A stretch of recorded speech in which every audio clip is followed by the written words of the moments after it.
Muy buenas tardes, compañeros y compañeras del curso Jesús y la comunidad en los Evangelios Sinópticos y el curso de Cristología. Eh, Debido a que no puedo, esta semana estoy muy lleno de reuniones, entonces decidí hacer este video en aras de aclarar algunas cosas sobre el trabajo con los evangelios sinópticos que tienen que presentar en unos días. Eh, en realidad, el trabajo que ustedes deben de hacer depende en la mayor parte de la observación, de la capacidad de observar que tengan, de poder ver cómo una cosa se parece a otra y se diferencia de otra. Entonces vamos a recordar este texto que estaba, que ya les habíamos enseñado en el video anterior, que es la sinopsis.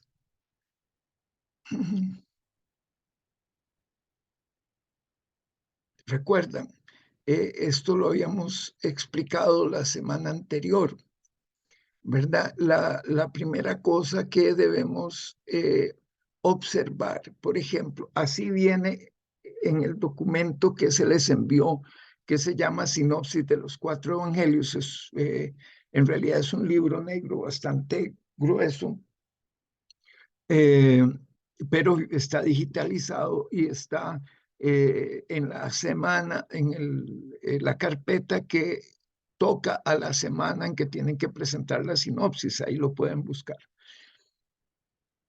Observen que así no está exactamente, este texto no está en Juan, está en Lucas, pero en Lucas está en diferentes momentos.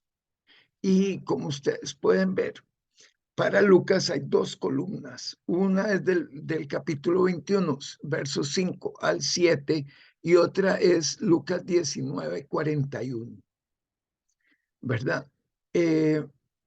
Son muy distintos, pero hay alusiones claras. Entonces, tenemos aquí en 24, Mateo 24, 1 al 3, que Jesús, habiendo salido del templo, iba caminando y se llegaron sus discípulos en plural para mostrarle las construcciones del templo. Esa es la idea básica, ¿verdad? Él sale del templo y los discípulos maravillados con lo que estaban viendo, ¿verdad? Este, eh, quieren mostrarle a Jesús. En Marcos 13, no es 31, sino 13 del 1 al 4, dice, y saliendo Jesús del templo, le dice uno de sus discípulos, maestro, ve uno de sus discípulos, en el otro era el grupo de discípulos, aquí es uno, ve qué piedras y qué construcciones. Y aquí no hay duda de que lo que está diciendo es, vea, vea qué cosa más monumental. Y en Lucas, por ejemplo, y diciendo algunos acerca del templo, ahí Jesús no ha salido del templo, ¿verdad? Que estaba adornado de hermosas piedras y de ofrendas votivas. Aquí hay tres interpretaciones distintas de una tradición. La tradición, como pueden ver, es el hecho de que alguien le señala a Jesús que el templo es algo grandioso y está la persona totalmente imbuida en esta belleza. Entonces, esa es la tradición base, que alguien que habla le quiere enseñar a Jesús la belleza de la construcción que está delante de él o cercana, ¿verdad? Entonces Jesús responde, y más él respondiendo, veamos en Mateo, verso 2, y más él respondiendo les dijo, ¿no veis todo esto? ¿verdad? Perdón que hable y cierre, pero es para poder moverme. En verdad os digo que no se dejará aquí piedra sobre piedra que no sea demolida. En el caso de Marcos, por ejemplo, y Jesús le dijo a ese discípulo que se la señala, ves estas grandes o magníficas construcciones, no se dejará piedra sobre piedra que no sea demolida. Y en el caso de Lucas, dijo, esto que contemplan, vendrán días en que no será dejada piedra sobre piedra que no sea demolida. Entonces, aquí la tradición ha cuidado enormemente esta idea de que esta grandiosidad del templo, ¿verdad? Llegará un momento en que todo sea destruido. No hay diferencias en la redacción, pero esa tradición es como la fundamental. Ahora, ¿por qué es importante observar la diferencia entre cada uno? Bueno, en Mateo, como ustedes pueden ver en la primera columna de la izquierda, ¿verdad? Ustedes están frente a la pantalla, están viendo lo que yo en ese mismo orden, la izquierda dice MT 24, 1 al 3. Ahí ustedes pueden ver que como en Mateo Jesús está saliendo del templo. Y a diferencia de Marcos, ¿verdad? Uno de sus discípulos en Marcos se acerca, pero en Mateo son sus discípulos. Y aquí hay una diferencia importante. Para Mateo la comunidad de los 12 es muy relevante, para Marcos no, y ya vamos a ver que él va seccionando esa comunidad en distintos niveles. A Lucas esa comunidad no le interesa, ¿verdad? La hace un lado y alguno dijo acerca del templo, ¿verdad? Ahora, que Jesús sea siempre el que hace la observación, ¿verdad? Es muy importante porque entonces podríamos nosotros precisar que las palabras de Jesús tienen sobre el templo y su destrucción, piedra sobre piedra, tienen una base común y efectivamente la tradición las guardó con puntos y comas. No así el marco de esa tradición. Entonces, en Mateo son todos los discípulos, ¿verdad? En Marcos, un discípulo y en Lucas, alguien. O sea, la comunidad en cada caso es diferente y la noción de comunidad en cada caso es diferente. Entonces, eso es lo importante de rescatar aquí.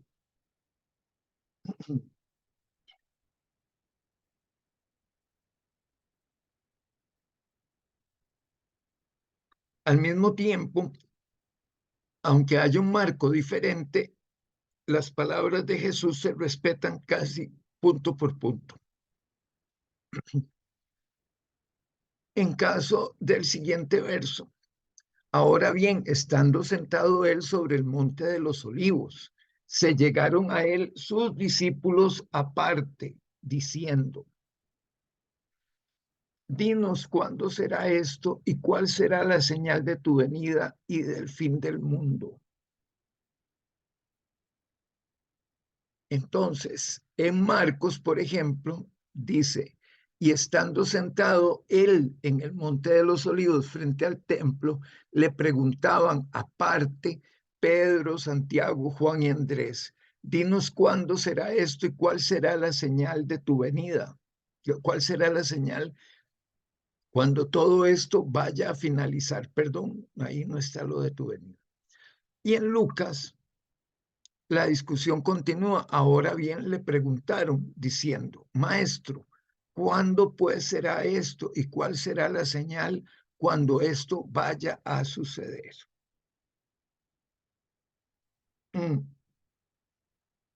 Ahí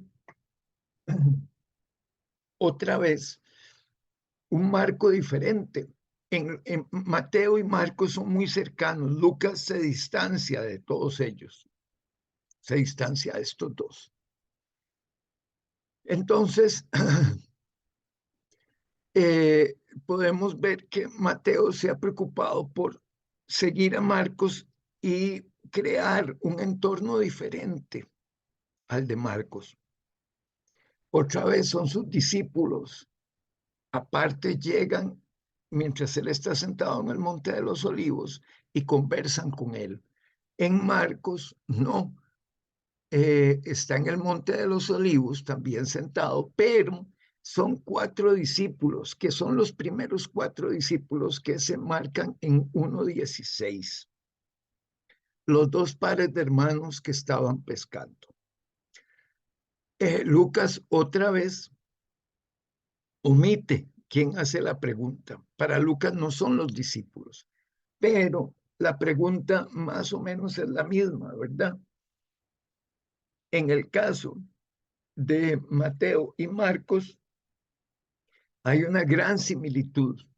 El caso de Lucas se distancia, ¿verdad? Primero le dice maestro. En este caso sería un nombre de honor.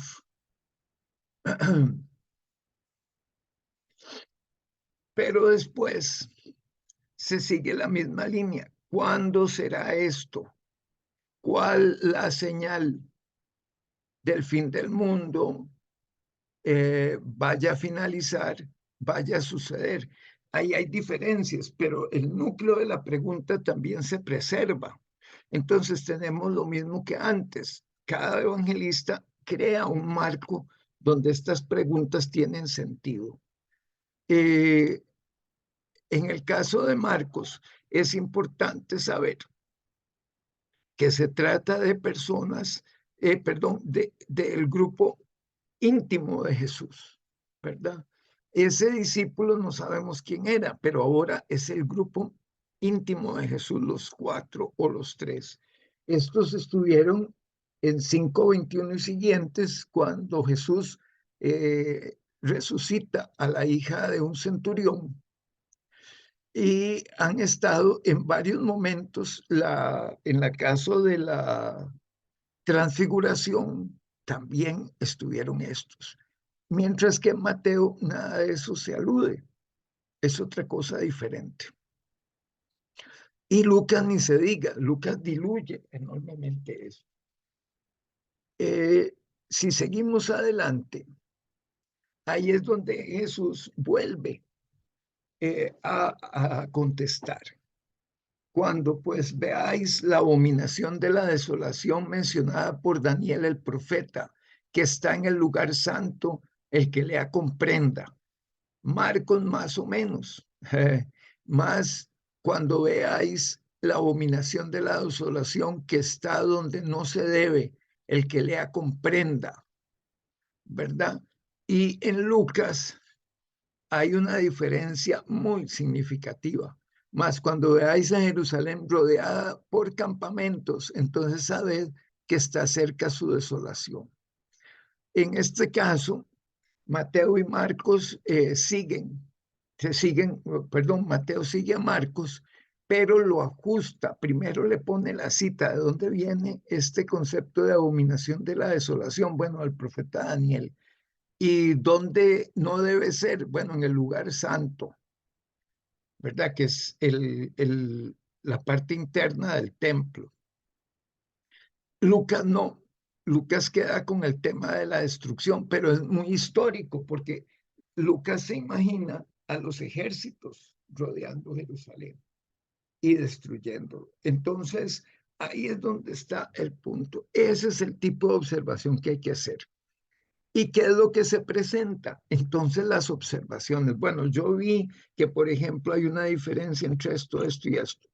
Ahora, hay varias introducciones ahí entre las lecturas. Por favor, revísenlas a ver qué dicen de estos capítulos de Mateo, Marcos y Lucas para que enriquezcan sus observaciones. Pero primero las observaciones. Observen qué se mantiene y qué cambia. ¿Cómo sé yo que es importante? Con la práctica. Entonces ahora probablemente ustedes van a ver cosas que no son tan ajustadas, pero no se preocupen. Después vemos eso. vamos a hacer este ejercicio tratando de trabajar de la mejor forma posible la comparación de los textos. Permítame salirme de aquí un momentito. Eso.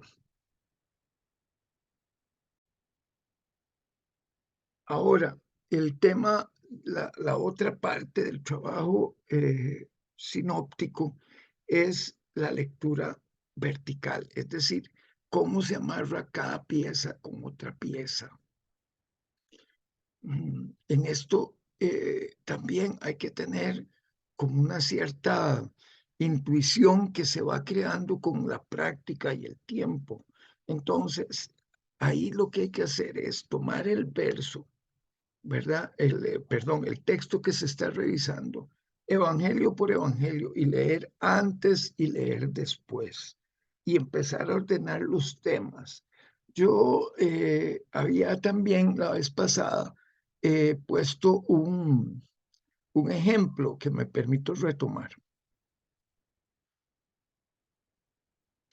En este tenemos eh, otra vez el mismo sermón, bueno, no sermón, pero la misma profecía contra el fin o sobre el fin.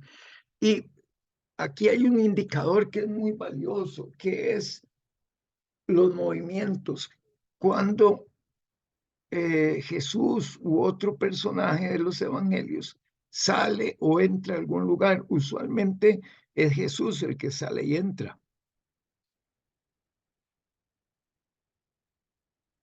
Entonces, si vemos bien en el capítulo 24, ahí se hizo el corte porque es cuando Jesús salió del templo. Esto es Mateo, ¿verdad?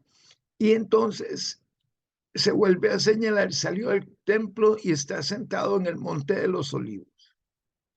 Se sigue ahí en la discusión, vean, no hay movimiento, no se mueve ni para un lado ni para otro. Todo esto que está aquí está dicho dentro de una sola, dentro de un solo espacio, que es el monte de los olivos. Probablemente se levantó y salió y movió, pero no sabemos nada de eso porque esto es el texto, así el texto nos indica.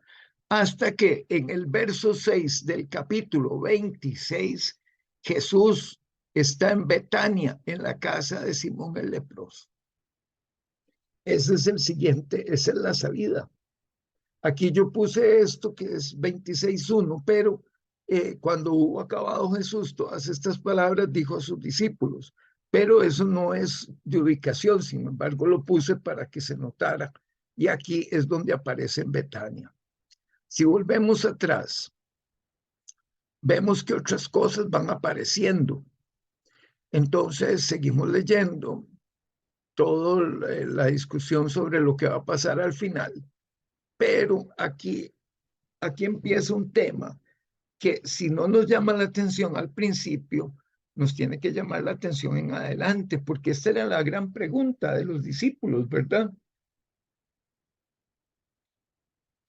Dinos cuándo serán estas cosas y qué señal habrá de tu venida y del fin del siglo. Pero el día y la hora nadie sabe, ni aun los ángeles de los cielos, sino solo el Padre. Entonces, velad pues, porque no sabéis a qué hora ha de venir vuestro Señor. Por tanto, también vosotros estad preparados, porque el Hijo del Hombre vendrá a la hora que no pensáis. Es decir, aquí está parte de la respuesta a esa pregunta. Ha dicho un montón de cosas. Va a pasar esto, va a pasar el otro, pero la pregunta, ¿cuándo? ¿Cuándo es la que es fundamental para estar preparados? Pero nadie sabe esa hora, nadie sabe cuándo. Entonces hay que velar y estar preparados.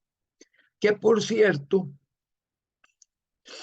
es el tema de la siguiente parábola. ¿Quién es pues el siervo fiel y prudente al cual puso su señor sobre su casa para que le dé el alimento a tiempo? ¿Verdad? Entonces, el reino de Dios es semejante a 10 vírgenes que alistaron sus lámparas. 5 alistaron sus lámparas porque eran prudentes y 5 eran insensatas. Velen, pues, porque no saben el día ni la hora en que el Hijo del Hombre ha de venir. ¿Verdad? Y aquí, porque el reino de los cielos es como un hombre que yéndose lejos, ¿verdad? Aquí está toda la historia.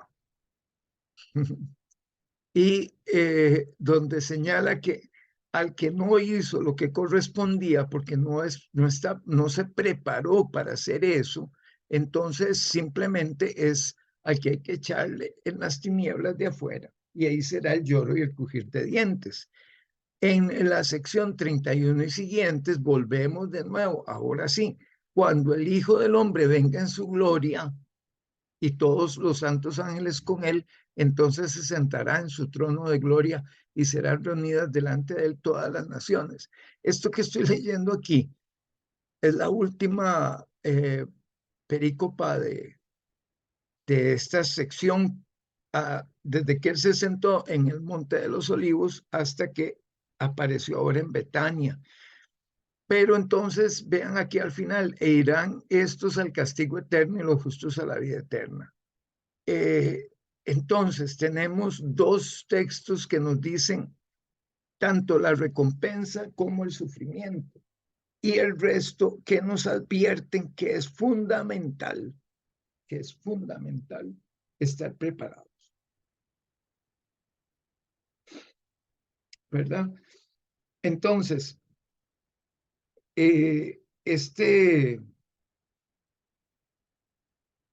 esta prédica o profecía de Jesús no está hecha para decirnos cuándo, sino para decirnos cómo estar preparados. Y eso es muy importante, porque entonces habrá que ver si en Marcos es lo mismo o si en Marcos significa otra cosa.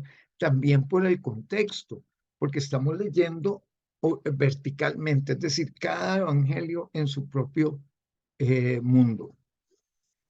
Pero observen que con estas indicaciones ya ustedes tienen capacidad para ir identificando cosas. Y eso les ayuda a entender cómo es que está formalizado o formado un texto, en este caso de los evangelios. Esa es la idea básica del trabajo de la sinopsis. Entonces, yo sí puedo poner, por ejemplo, puedo escribir aquí que si vemos que el inicio de esta sección aparece en Mateo 24:3, que termina en 26:4, 26:6, ¿verdad? Y que en ese lapso de texto van a pasar estas cosas y que las relaciones de estas cosas son esta y esta. Eso es lo que yo voy a redactar, y tengo que redactarlo con ayuda de la bibliografía, como las introducciones que se les dieron a ustedes en los diferentes momentos de las carpetas, que están contenidos en las carpetas, deben de buscar.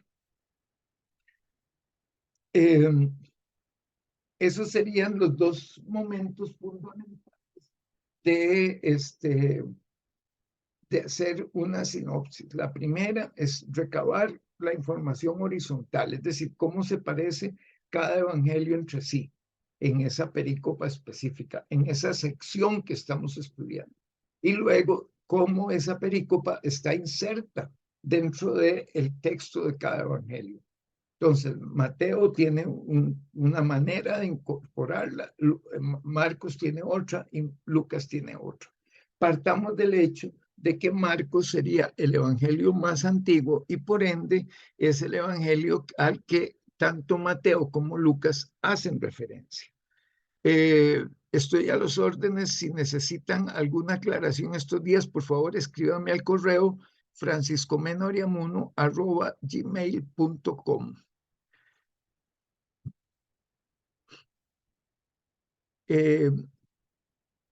Entonces, quedo a la espera y espero que con este video se pueda aclarar un poquito más el trabajo que estamos tratando de hacer. Que esté muy bien. Hasta luego.